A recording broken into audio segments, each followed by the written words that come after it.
நாளைக்கான வீடியோ தாங்க வந்திருக்கு. வீடியோ வந்து சூப்பராக இருந்துச்சு அப்படின்னு தாங்க சொல்லணும். அதாவது எலெக்ஷனில் வந்து நம்ம கௌதம் வந்து வின் பண்ணிட்டாங்க அப்படின்னு தாங்க சொல்லணும். இன்னொரு பக்கம் பார்த்தா டிஎன்ஏ ரிசல்ட் வந்து வந்துருச்சு அப்படின்னு தாங்க சொல்லணும். இன்னொரு பக்கத்தில் வந்து அந்த கொலையை வந்து அந்த குழந்தைய வந்து தீர்த்துக்கிட்டதுக்காக கதிர் வந்து பயங்கரமான ஒரு பிளான் போட்டிருக்காங்க அப்படின்னு தாங்க சொல்லணும். அதெல்லாம் பார்க்குறதுக்கு நம்ம சேனலை மட்டும் மறக்காமல் லைக் அண்ட் சப்ஸ்கிரைப் மட்டும் பண்ணிடுங்க. ஃபஸ்ட்டு எடுத்தோடனே நம்ம இந்திரா கௌதம் அதை வெளியே நின்றுக்கிட்டு இருக்கிற மாதிரி காட்டுறாங்க. அந்த இடத்துல வந்து அந்த ஓட்டு எண்ணுவாங்களா அவங்க வந்து சொல்கிறாங்க, சாரி மேடம், ஏதோ என்ட்ரதில் வந்து எலெக்ஷனில் வந்து குளறுபடி நடந்திருக்கு, நாங்கள் அதை பார்த்துக்கிட்டு இருக்கோம் அப்படின்னு சொல்லிட்டு அதை பார்த்துட்டு ஏதோ கள்ள ஓட்டெல்லாம் கலந்துருக்கு, அதை நாங்கள் இப்போ தனியாக பிரித்து எடுத்துக்கிட்டு இருக்கோம். எடுத்து முடிச்சுட்டு நாங்கள் வந்து ஓட்டு எண்ணிக்கையை வந்து ஆரம்பிப்போம், திருப்பி ஃபஸ்ட்லேருந்து எண்ணி நாங்கள் வந்து ரிசல்ட் சொல்கிறோம் அப்படிங்கிற மாதிரி சொன்ன உடனேயும் நம்ம கதிர் இருக்கார்ல, கதிர் வந்து சொல்கிறோம், என்னம்மா அதை இப்படி திருப்பி என்ன வச்சிட்டா அப்படிங்கிற மாதிரி சொல்லிட்டு இருக்காங்க.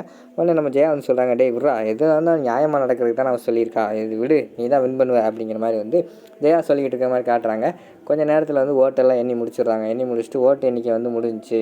மொத்தம் 601 ஓட்டு வந்து அதாவது ரிஜிஸ்டர் ஆகிருக்கு. அதில் வந்து 400 ஓட்டுக்கு மேலே வந்து நம்ம கௌதம் வாங்கியிருக்காரு, 100 ஓட்டுக்கு மேலே தான் நம்ம கதிர் வாங்கியிருக்காரு. அதனால் கௌதம் தான் வின் பண்ணியிருக்காரு. கௌதமை தான் நம்ம பிஸ்னஸ்ஸு அசோசியேட் மெம்பரில் வந்து நாங்கள் வந்து தலைவராக சேர்த்துருக்கோம் அப்படிங்கிற மாதிரி சொல்லிவிட்டு அவங்க வந்து ரிசல்ட்டை வந்து அனௌன்ஸ் பண்ணிடுறாங்க. அதை கேட்டவொடனே கௌதம் இந்திராவுக்கு வந்து பயங்கரமான சந்தோஷமாயிருது.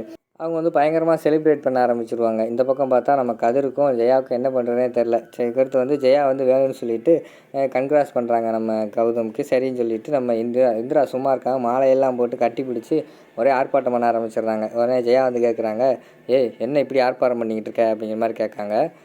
உடனே இந்திரா வந்து சொல்கிறாங்க, அத்தா எங்கள் ஹஸ்பண்ட் ஜெயிச்சிருக்காரு, இதில் என்ன இருக்குது அப்படிங்கிற மாதிரி கேட்டவொடனே, உங்கள் ஹஸ்பண்ட் என்னமோ ஜெயிச்சிருக்காரு, ஆனால் தோற்றது யார், உங்கள் அக்கா புருஷன், அதையும் மனசில் வச்சுக்கோ அப்படிங்கிற மாதிரி சொல்கிறாங்க.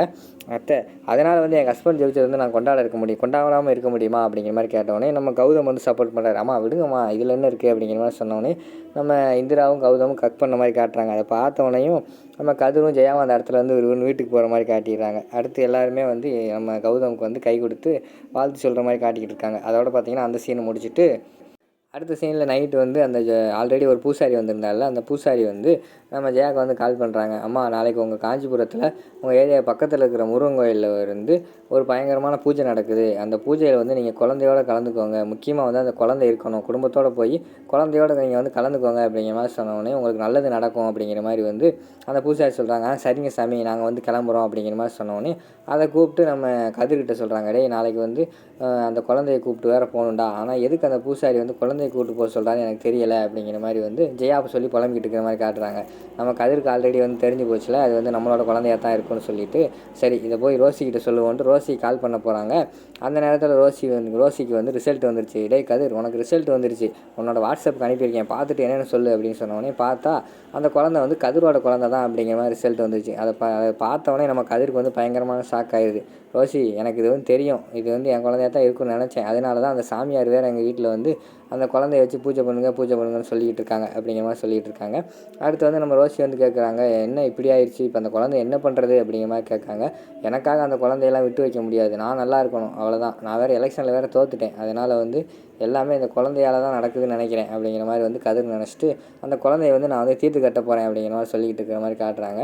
உடனே ஐயோ பாவமே அப்படிங்கிற மாதிரி சொல்கிறாங்க நம்ம ரோசி சும்மா பேச்சுக்கு. அதெல்லாம் கிடையாது, எனக்காக நான் என்ன வேணாலும் செய்வேன், நான் நல்லா இருக்கணும் அப்படின்னு சொல்லிட்டு அந்த குழந்தைய வந்து நாளைக்கு எப்படியாவது வந்து எங்கள் அம்மா கோயிலுக்கு வந்து கூட்டு போகணும்னு சொல்லியிருக்காங்க. அங்கே வச்சு அந்த குழந்தைய வச்சு முடிச்சிருவோம். அங்கே வந்து ஜேபியோட ஆளுகளை மட்டும் நீ வர சொல்லு, குழந்தைய எப்படியாவது தூக்கி விட்டுருவோம் அப்படிங்கிற மாதிரி வந்து நம்ம கதிர் பேசிக்கிட்டு இருக்கிற மாதிரி காட்டிக்கிட்டு இருக்காங்க. சரின்னு சொல்லிவிட்டு இதை வந்து இதுக்கு நமக்கு ஹெல்ப் பண்ணுறதுக்கு யாராவது ஒரு ஆள் வேணுமே, நம்ம இந்த குடும்பத்தில் வந்து நம்ம சித்தி தான் நமக்கு ஹெல்ப் பண்ணுவாங்க அப்படின்னு சொல்லிட்டு வெறும் இவங்ககிட்ட போகிறாங்க, அதாவது ராகினி கிட்ட. அத்தை, அவங்ககிட்ட கொஞ்சம் தனியாக பேசணும், சித்தி உங்ககிட்ட தனியாக பேசணும் அப்படிங்கிற மாதிரி சொன்னோடனே, என்னடா சொல்கிறா கதிர் அப்படிங்கிற மாதிரி கேட்டவொடனையும், சித்தி இருக்கிற குழந்தை வந்து ஏன் குழந்தை அப்படின்னு சொல்லிட்டு ரிசல்ட் வந்திருக்கு, நான் டிஎன்ஏ டெஸ்ட்லாம் எடுத்து பார்த்தேன் அப்படிங்கிற மாதிரி சொன்னோடனே, டேய் உடனே அம்மாட்ட சொல்கிறா, அம்மா வந்து சந்தோஷப்படுவாங்களா அப்படின்னு சொல்லிட்டு அவங்க நடிக்காங்க. இல்லை சித்தி, நான் வந்து அம்மாட்ட சொல்கிறதா இல்லை, இந்த குழந்தையால் வந்து எனக்கு ரொம்ப கெட்டது நடக்கும், என் உயிருக்கே ஆபத்துன்னு சொல்லிட்டு ஒரு சாமியார் சொல்லியிருக்காரு, அதனால் இந்த குழந்தைய வந்து நாங்கள் தீர்த்து கட்டதான் முடிவு பண்ணிட்டோம் அப்படிங்கிற மாதிரி சொல்கிறாங்க. என்னடா சொல்கிற, குழந்தைய கொல்ல போறியா அப்படிங்கிற மாதிரி சொன்னோன்னே, ஆமாம் சித்தி, எலெக்ஷனில் தோற்றுட்டேன், அதுக்கடுத்து என் உயிருக்கு வேறு ஆபத்து இருக்குன்னு சொல்கிறாங்க, குழந்தைக்காக என்னோடய உயிரை வந்து நான் பறி கொடுக்க மாட்டேன், அதனால் வந்து அந்த குழந்தைய வந்து நான் தீர்த்து கட்ட போகிறேன், உங்களுக்கு பிளான் மட்டும் சொல்கிறேன், நாளைக்கு கோயிலில் வச்சு அதை மட்டும் பண்ணிடுங்க அப்படின்னு சொல்லிட்டு அவங்க காற்றுக்குள்ள ஒரு பிளான் சொல்கிற மாதிரி காட்டுறாங்க. சரிடா, நான் உனக்கு ஹெல்ப் பண்ணுறேன், எனக்கு நீ தான்டா முக்கியம்னு சொல்லிட்டு அவங்க அங்கிட்ட நடிப்பு போட்டுக்கிட்டு இருக்கிற மாதிரி காட்டுறாங்க.